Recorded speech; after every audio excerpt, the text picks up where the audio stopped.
The Eastern Front, how the Soviet Union defeated Nazi Germany. June 22, 1941. Without warning, more than 3 million German soldiers stormed across the Soviet border. Thousands of tanks rolled through the countryside as aircraft darkened the skies.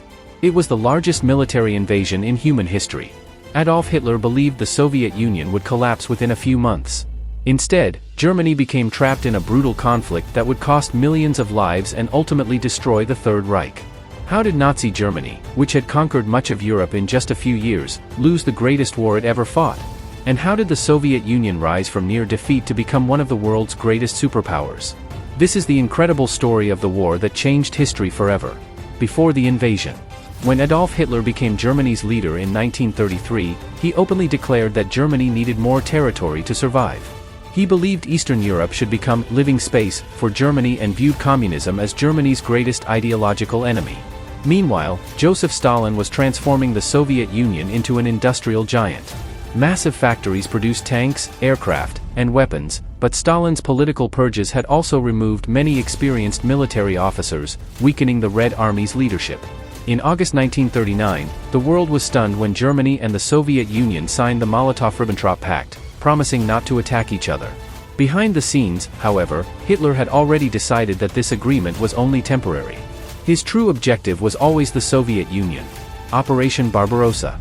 At dawn on June 22, 1941, Germany launched Operation Barbarossa. More than 3 million German and Axis soldiers crossed the Soviet border. Over 3,000 tanks smashed through Soviet defenses. Thousands of aircraft bombed military bases and cities. Never before had the world witnessed an invasion on such an enormous scale.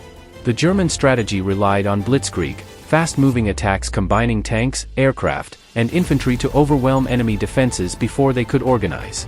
Initially, the strategy worked perfectly. Entire Soviet armies were surrounded. Hundreds of thousands of soldiers surrendered. Within weeks, German forces had advanced hundreds of kilometers. Many believed the Soviet Union would collapse before winter. Even Hitler was convinced victory was only months away. Stalin refuses to surrender. The invasion shocked Joseph Stalin. For several days he reportedly struggled to believe Germany had broken the non-aggression pact. But once he addressed the Soviet people, everything changed. Factories across Western Russia were dismantled piece by piece. Entire industrial plants were loaded onto trains and transported thousands of kilometers east beyond the Ural Mountains.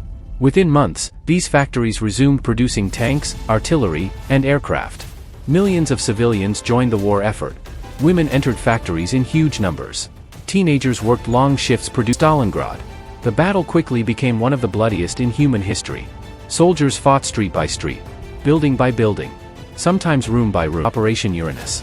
Instead of attacking the center of the German army, they struck its weaker flanks. Within days, Germany's 6th Army was completely surrounded. Hitler refused to allow his troops to retreat. Trapped inside the city without enough food, ammunition, or medical supplies, German forces slowly collapsed. On February 2, 1943, the 6th Army surrendered. It was Germany's first major defeat of the war. The momentum had shifted forever. The Battle of Kursk. After Stalingrad, Hitler attempted one final major offensive. The target was Kursk. What followed became the largest tank battle in history. Thousands of tanks clashed across the battlefield. After weeks of fierce fighting, Germany failed to break Soviet defenses. The Red Army launched a massive counterattack. From this point forward, Germany would never again regain the initiative on the Eastern Front. The road to Berlin. Throughout 1944, Soviet forces pushed westward. Country after country was liberated from German occupation. The Red Army entered Poland, Romania, Hungary, Bulgaria, and finally Germany itself. By April 19